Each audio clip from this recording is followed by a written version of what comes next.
Yahweh appeared to him by the oaks of Mamre, as he sat in the tent door in the heat of the day. He lifted up his eyes and looked, and saw that 3 men stood near him. When he saw them, he ran to meet them from the tent door, and bowed himself to the earth and said, "My Lord, if now I have found favor in your sight, please don't go away from your servant. Now let a little water be fetched, wash your feet, and rest yourselves under the tree. I will get a piece of bread so you can refresh your heart. After that you may go your way, now that you have come to your servant." They said, "Very well, do as you have said." Abraham hurried into the tent to Sarah and said, "Quickly prepare 3 seahs of fine meal, knead it, and make cakes." Abraham ran to the herd and fetched a tender and good calf and gave it to the servant. He hurried to dress it. He took butter, milk, and the calf which he had dressed, and set it before them. He stood by them under the tree, and they ate. They asked him, "Where is Sarah, your wife?" He said, "There in the tent." He said, "I will certainly return to you at about this time next year, and behold, Sarah your wife will have a son." Sarah heard in the tent door which was behind him. Now Abraham and Sarah were old, well advanced in age. Sarah had passed the age of childbearing. Sarah laughed within herself, saying, "After I have grown old will I have pleasure, my Lord being old also." Yahweh said to Abraham, "Why did Sarah laugh, saying, 'Will I really bear a child when I am old?' Is anything too hard for Yahweh?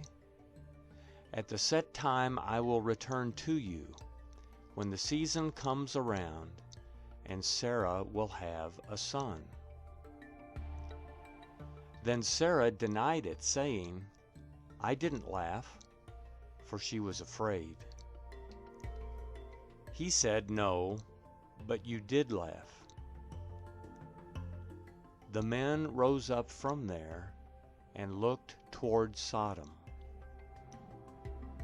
Abraham went with them to see them on their way.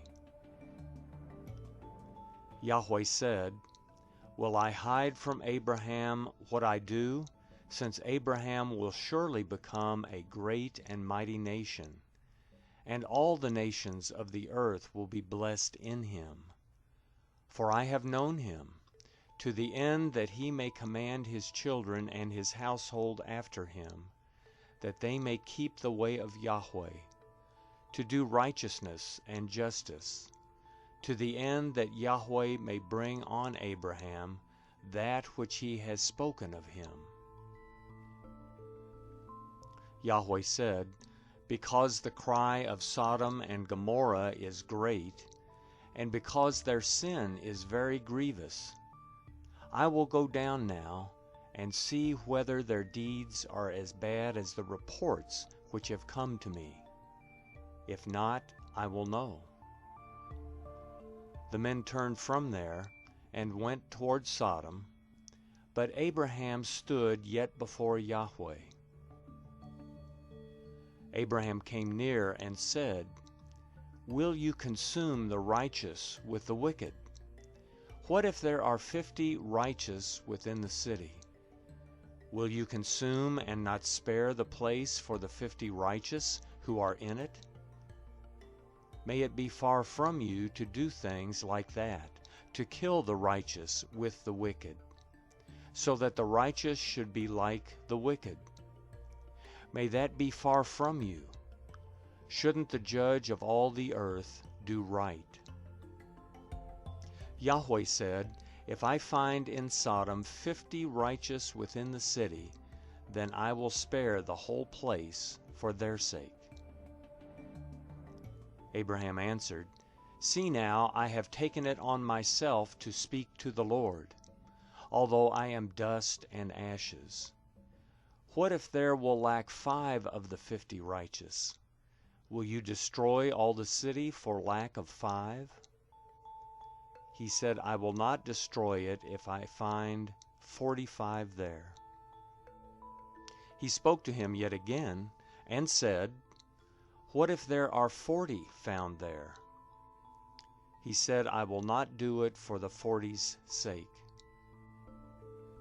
He said, Oh, don't let the Lord be angry, and I will speak. What if there are 30 found there? He said, I will not do it if I find 30 there. He said, See now, I have taken it on myself to speak to the Lord. What if there are 20 found there? He said, I will not destroy it for the 20's sake. He said, Oh, don't let the Lord be angry. I will speak just once more. What if 10 are found there? He said, I will not destroy it for the 10's sake.